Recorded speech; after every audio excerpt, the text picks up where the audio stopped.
So friends, మరి నా friend అయితే గుంటూరు డివిజన్లో రైల్వే ట్రాక్ మ్యాన్గా వర్క్ చేస్తున్నాడు. అసలు ఈ ట్రాక్ మ్యాన్ వర్కింగ్ ఏముంటుంది వాళ్ళ యొక్క డిపార్ట్మెంట్లో అనే విషయాలు, ఇంకొన్ని విషయాలు అడిగి తెలుసుకుందాం.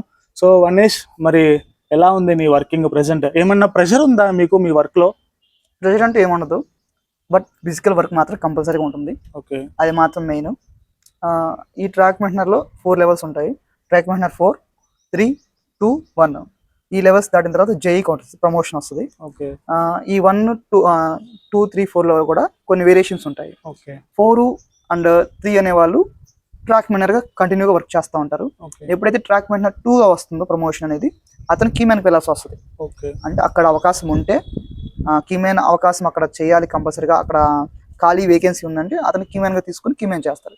కీమ్యాన్ అంటే ఏంటంటే, ఒక ట్రాక్లో ఒక పలానా ప్లేస్ నుంచి పలానా ప్లేస్కి నియర్లీ 3 కిలోమీటర్స్ వెళ్ళి రావాలి. టోటల్గా 6 కిలోమీటర్స్. ఆ ట్రాక్ అనేది ఎలా ఉంది, ఏవైనా ప్రాబ్లమ్స్ ఉన్నాయా, పక్కన ఏమైనా బోర్డ్స్ కానీ ఇటు పడిపోయే ప్రమాదం ఉందా, ఇలాన్నీ అబ్జర్వ్ చేసుకుంటూ రావాలి. కింద కూషన్ అంటారు, మట్టి, అదేమైనా జారిపోతుందా, ఇలాంటివన్నీ అబ్జర్వ్ చేసి ఏదైనా ప్రమాదం ఉంటే తన పై అధికారులకి తెలియజేయాలి. ఓకే. అంటే ఇప్పుడు ఒక ట్రాక్ మ్యాన్గా నీ వర్క్ అనేది ఎలా ఉంటుంది? నా వర్క్ సపోజ్ సమ్మర్ కానీ ఇట్లా రకరకాలుగా వెదర్స్ ఉంటాయి కదండి, వెదర్ని బట్టి వర్క్ ఉంటుంది. ట్రాక్ అనేది ఒకదానికి ఒకటి జాయిన్ చేయాలి, దాన్ని వెల్డింగ్ చేస్తారు. అవి విరిగిపోయే ప్రమాదం ఉంటాయి ఎక్కువ శాతము. అవి విరిగిపోకుండా చూడటానికి మేము కొన్ని చర్యలు తీసుకోవాలి. అవి చేసేటప్పుడు కొద్ది ఫిజికల్ వర్క్ చేయాల్సి వస్తుంది. అంటే బరువులు ఎత్తడం, వాటిని మోయటం, తీసుకెళ్లడం, అవి కొన్ని వర్క్స్ ఉంటాయి. సమ్మర్కి వచ్చేసరికి ట్రాక్ అనేది ఎక్స్పాండ్ అవుతా ఉంటుంది హీట్ వల్ల. అది జరగకుండా ఉండటానికి మేము కొన్ని కంకరతో కూడిన రాళ్ళని వాటికి దగ్గరగా ఉంచాలి. కుదిరితే మేము దాన్ని చేస్తాము. మా వల్ల కాదు అనుకుంటే కొంతమంది కాంట్రాక్ట్ వర్క్ చేత చేపిస్తాం అన్నమాట. ఓకే. అంటే ఇప్పుడు ఆ ట్రాక్ అనేది సమ్మర్ లో ఒక విధంగా, వింటర్ లో ఒక విధంగా, వర్షాకాలంలో ఇంకొక విధంగా చేంజెస్, ఐరన్ కాబట్టి వాతావరణ మార్పుల వల్ల చేంజెస్ ఉంటాయి కాబట్టి వాటిని మీరు అడ్జస్ట్ చేస్తూ ఉంటారు ఎక్కడికక్కడ, అంటే ఎక్కువ డ్యామేజ్ అవ్వకుండా, యాక్సిడెంట్స్ అవ్వకుండా. ఇప్పుడు మరి కొంతమంది ఆకతాయిలు, ఇప్పుడు మనం సోషల్ మీడియాలో చూస్తుంటాం, ట్రాక్ మీద బండరాళ్ళు పెట్టడం, లేదంటే ఐరన్ రాడ్స్ పెట్టడం, లేదంటే డిఫరెంట్ గా చేస్తూ ఉంటారు, డ్యామేజ్ చేయడం. సో అట్లాంటివి కూడా మీరు అబ్జర్వ్ చేస్తూ ఉంటారా? అబ్జర్వ్ చేస్తామండి. అలాంటివి జరగకుండా ఉండటానికే ఈ కీమ్యాన్ అనే ఒక పోస్ట్ ని క్రియేట్ చేశారు. ఇది మార్నింగ్ 6 to స్టార్ట్ అవుతుంది. ఆ కిలోమీటర్ ని బట్టి అక్కడ వెళ్ళి రావడానికి టైం పడుతుంది. మెయిన్ కీ రోల్ పాటించేది ఆ కీమ్యాన్ అనే వ్యక్తి కాబట్టి పేరు కూడా కీమ్యాన్ అని వచ్చింది.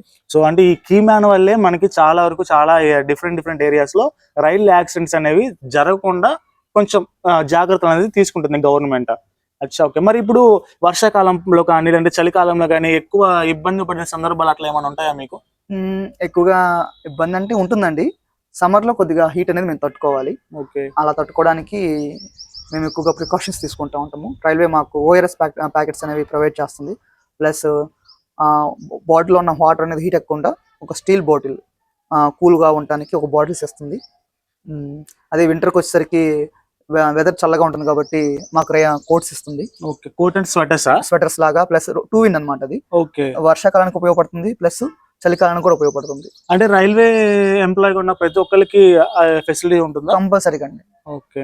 అంటే ఇప్పుడు మీరు ట్రాక్ మ్యాన్ కాబట్టి మీకు మాత్రమే ఇచ్చేసి లోపల ఏసీ కంపార్ట్మెంట్ లో కూర్చున్న వాళ్ళకి ఇవ్వకుండా అట్లా ఉంటుందా? అలా కాదండి, డిపార్ట్మెంట్స్ బట్టి ఉంటుంది. ఎవరైతే ట్రాక్ మీద వచ్చి వర్క్ చేస్తున్నారో వాళ్ళకి ప్రొవైడ్ చేస్తారు. సపోజ్ మాకన్నా పైన ఉన్న జాబ్స్ ఉన్నాయి కదండి, టీసీ, గూడ్స్ ఇట్లా ఉంటాయి కదా, వాళ్ళకి సపరేట్ గా ఉంటాయి. మా డిపార్ట్మెంట్ సంబంధించి రెయిన్ కోట్స్, వింటర్ జాకెట్స్, తర్వాత రిఫ్లెక్టెడ్ జాకెట్స్ అని ఉంటాయి. అవి 2 జతల షూస్ ఇస్తూ ఉంటారు. వాటర్ బాటిల్, ఇలా ఆ ఇయర్ ని బట్టి, అక్కడ సందర్భాన్ని బట్టి ఒక్కొక్క ఏరియాలో దానికి సంబంధించిన ట్రాక్ సంబంధించిన వర్క్ చేసేటప్పుడు ఎలాంటి ప్రాబ్లమ్స్ ఫేస్ చేయకుండా ఉండటానికి వాళ్ళకి ఏదైతే అవసరం ఉంటాయో మెయిన్ గా అవి ప్రొవైడ్ చేస్తూ ఉంటారు. ఓకే. అండ్ ఇప్పుడు ఎక్కువగా ఈ రైల్వే ట్రాక్ మ్యాన్ ఎందుకని ఆరెంజ్ కలర్ షర్ట్స్, ఆ టైప్ ఆఫ్ డ్రెస్ వేసుకుంటూ ఉంటారు? మీకు ఒక పాయింట్ చెప్పాలండి.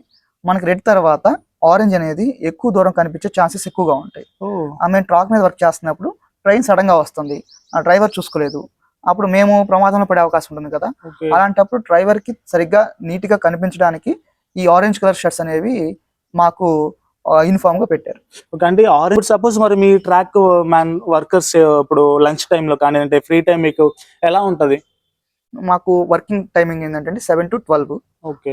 తర్వాత లంచ్ ఉంటుంది 4 to 5. ఇలా వర్కింగ్ టైమింగ్స్ ఉంటాయి. ఈ లంచ్ టైంలో మేము మాకు దగ్గరలో ఉన్న ఆఫీసెస్ కానీ లేదంటే గేట్స్ కూడా మేము యూజ్ చేసుకోవచ్చు. అలా మాకు ఏదైతే అవైలబిలిటీగా ఉందో అక్కడికి వెళ్ళి మేము ఫోన్ చేసి అక్కడ కొంచెం రెస్ట్ తీసేసుకొని మళ్ళీ 2కి బ్యాక్ వచ్చేస్తామండి వర్క్కి. ఓకే. అండ్ ఇప్పుడు అసలు ఈ రైల్వే ఐ మీన్ ఈ ట్రాక్ మెన్స్ కానీ లేదంటే మీలో ఇంకా డిఫరెంట్ కేటగిరీస్ జాబ్ చేసే వాళ్ళకి కానీ ఈ హాలిడేస్ ఎలా ఉంటాయి, లేదంటే లీవ్లు శాంక్షన్ ఎలా ఉంటుంది? మాకు దగ్గరగా సిఎల్ అనేవి 10 ఉంటాయండి. ఎల్ఏపిలో ఒక 20 ఉంటాయి, 25. ఎల్హెచ్ఏపిలో ఒక 15 ఉంటాయి. టోటల్గా 50 అరౌండ్ ఉంటాయి. ఇవి కాకుండా వీకెండ్స్ సండే అయితే అందరికి ఒకే రోజు మా గ్యాంగ్ సివిల్ ఇంజనీరింగ్ డిపార్ట్మెంట్లో గ్యాంగ్ మెన్స్కి అందరికి ఒకే రోజు లీవ్స్ ఇవ్వరు, ఓకే. వీక్ ఆఫ్ ఇవ్వరు. ఓకే. సపోజ్ మా ఎగ్జాంపుల్ చెప్తున్నాను, 8 గ్యాంగ్స్ ఉంటాయి. ఓకే. మమ్మల్ని గ్యాంగ్ అని పిలుస్తారు. ఒక గ్యాంగ్ వచ్చి సపోజ్ ఒక విలేజ్కి ఒక గ్యాంగ్, అక్కడ నుంచి ఇంకో విలేజ్కి ఇంకో గ్యాంగ్, దాని పక్కన విలేజ్కి ఇంకో గ్యాంగ్, ఇట్లా గ్యాంగ్స్గా డివైడ్ చేస్తారు. 1 2 3 4 5 6 8 ఇట్లా నెంబర్స్ ఇచ్చేసి 1 3 5 7కి ఒక రోజు సెలవిస్తే 2 4 6 8 వాళ్ళకి ఇంకో రోజు సెలవిస్తారు. Okay. Even number order number rule ప్రకారం సెలవిస్తుంది. ఇలా ఎందుకు చేస్తున్నారంటే రైల్వే అనేది 24/7 వర్కింగ్ లో ఉండేది. అందరికి ఒకే రోజు లీవ్ ఇచ్చేస్తే ఏదైనా డ్యామేజ్ జరిగినా ఏదైనా ఎమర్జెన్సీ అయినా కానీ అందుబాటులో లేకపోతే చాలా ఇబ్బంది అవుతుంది. అందువల్ల రైల్వే ఈ ప్రాసెస్ పెట్టింది. ఓకే. సో ఇప్పుడు నువ్వు నీ జాబ్ లో జాయిన్ అయిన తర్వాత ఈ 3 years లో నీకు మీ కొలీగ్స్ తరపున కానీ లేదంటే సరౌండింగ్స్ ఫ్రెండ్స్ తరపున కానీ ఏమన్నా చిన్న చిన్న ఉంటాయి కదా, గిల్లి గజ్జాలు కానీ లేదంటే గొడవలు కానీ లేదంటే యాటిట్యూడ్ చూపించడం కానీ లేదా సీనియారిటీ అన్న కొంచెం ఒక విధమైన బిహేవియర్ అనేది ఎప్పుడైనా నువ్వు ఫేస్ చేసావా? అలా ఉంటుందా? అంటే మిగతా డిపార్ట్మెంట్స్ లో మనం చూస్తూ ఉంటాం కదా. అది ఇంతవరకు అయితే నేను అట్లాంటి ఎప్పుడు ఫేస్ చేయలేదండి. ఎందుకంటే మనం మంచిగా ఉంటే ఆటోమేటిక్గా మిగిలిన వాళ్ళు కూడా మంచిగా ఉంటారు. అలానే కాదు, మ్యాక్సిమం రైల్వేలో ఇలాంటి గిల్లి గజ్జలు అలాంటివి ఏమి ఉండవు. అందరూ కలుపుకోలుగా వెళ్ళిపోతూ ఉంటాము. చిన్న చిన్నవి వస్తూ ఉంటాయి, అవి కామన్. అవును. అది పెద్దగా పట్టించుకోవాల్సిన అవసరం లేదు. ఓకే. సో ఇప్పుడు రైల్వే డిపార్ట్మెంట్ అంటే చాలా మందికి రైల్వే క్వార్టర్స్ గుర్తొస్తాయి. ఈ రైల్వే క్వార్టర్స్ అనేవి ఎలా అలాట్ చేస్తారు? ఎంతమంది ఎంప్లాయీస్ ఉంటే అందరికి ఇస్తారా, లేదంటే దాంట్లో ఏమైనా డిఫరెంట్ మెథడ్ ఏమన్నా ఉంటుందా? మెథడ్ అంటే ఏం లేదండి. అక్కడ ఉన్న క్వార్టర్స్ని బట్టి సపోజ్ 4 or 5 ఉన్నాయి, బట్ ఎంప్లాయీస్ ఒక 20 members ఉన్నారు, అందరికి ఇవ్వడానికి కుదరదు. అలాంటప్పుడు ఏం చేస్తారంటే సీనియారిటీ ప్రకారం ఇస్తారు. ఎవరైతే అప్లికేషన్ పెట్టుకున్నారో కొంతమందికి అక్కడ ఉండడానికి ఇష్టం ఉండకపోవచ్చు, లేదంటే కొంతమందికి అక్కడ ఉండే అవైలబిలిటీ లేకపోవచ్చు. అందువల్ల ఎవరైతే ముందు అప్లికేషన్ పెట్టుకున్నారో సీనియారిటీ ప్రకారం వాళ్ళకి ఫస్ట్ అలాట్ చేస్తారు. ఆ తర్వాత మిగిలిన వాళ్ళకి లేదు అని చెప్తారు, వాళ్ళు బయట చూసుకుంటారు. ఎవరికైతే అలా క్వార్టర్స్ ఇవ్వలేదో వాళ్ళకి హెచ్ఆర్ఏ ఇస్తారు, హౌస్ రెంట్ అలవెన్స్ ఇస్తారు. ఎవరికైతే ఇప్పుడు రైల్వే ఎంప్లాయీస్ పిల్లలకి స్టడీస్ ఫెసిలిటీ లేదంటే రైల్వే స్కూల్స్ అని కొన్ని అవైలబుల్ గా ఉంటాయి, వాటి ఫెసిలిటీ మీ చిల్డ్రన్ యొక్క ఫ్యూచర్ కి ఎంతవరకు ఉపయోగం ఉంటుంది? మాకు ఇయర్లీ స్టడీ పర్పస్ మీద రైల్వే వాళ్ళు, మా డిపార్ట్మెంట్ వాళ్ళు పర్ కిడ్కి కొంత అమౌంట్ ఇస్తారండి. అది ఇద్దరికి మాత్రమే అవకాశం ఉంటుంది. మనం ఎంతమంది కన్నా కానీ ఇద్దరికి మాత్రమే అవకాశం ఇస్తారు. ఫ్యామిలీలో ఎంతమంది చిల్డ్రన్ ఉన్నా ఇద్దరికి మాత్రమే అవైలబిలిటీ ఉంటుంది. అది 12th వరకు. +2 వరకు. +2 వరకు. ఓకే. అంటే ఇప్పుడు పెళ్ళైన వాళ్ళకైనా పెళ్ళైన వాళ్ళకి కూడా ఇస్తుంటారు? అంటే అది అలాంటి వాళ్ళకి ఏమి ఉండదండి. కంపల్సరీగా పెళ్లి చేసుకోవాలి, సర్టిఫికేట్స్ అప్లోడ్ చేసి ప్రూఫ్స్ అనేవి చూపించినప్పుడు మాత్రమే అమౌంట్ అనేది మనకి సెండ్ అవుతుంది. ఓకే. అంటే దానికి తగ్గట్టు మ్యారేజ్ సర్టిఫికేట్, పెళ్ళైనట్టు photo proofs, Aadhaar card, ration card, ఆ కార్డు, ఈ కార్డు అన్ని సబ్మిట్ చేయాలి. ఖచ్చితంగా అండి. ఏ ప్రూఫ్స్ లేకుండా నీకు ఊరికి ఇవ్వరండి. అవునవును. ఇప్పుడు రైల్వే జాబ్ చేసే వాళ్ళకి సపోజ్ నీ విషయంలో వస్తే మీకు శాలరీ ఇంక్రిమెంట్ అనేది ఎలా ఉంటుంది? మాకు ఇయర్కి వచ్చి ఒకసారి ఇంక్రిమెంట్ ఉంటుంది.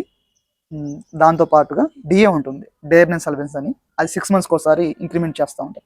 ఈ డిఏ అనేది మాత్రము కేంద్ర ప్రభుత్వం చేతిలో ఉంటుంది. 2%, 3% అని చెప్పేసి పెంచుకుంటూ వెళ్తారు. ప్రజెంట్ మాకు 60% ఉంది. మా బేసిక్ పే మీద 60% ఇస్తారు. ఇంక్రిమెంట్ అనేది ఎట్లా ఉంటుందంటే ఇయర్లీ వన్స్ పెరుగుతూ ఉంటుంది. పర్టికులర్ అమౌంట్ అంటూ ఉండదు, ఒక చిన్న పర్సెంటేజ్ ప్రకారం పెంచుకుంటూ వెళ్తా ఉంటారు. ఓకే. అంటే దసరా బోనస్లు, సంక్రాంతి బోనస్లు ఇట్లాంటివి ఏమైనా ఉంటాయా? అన్ని ఎవరండి, మాకేమి ఏదో ఒక బోనస్ ఇస్తారు. దసరాకు బోనస్ ఇస్తారు మాకు.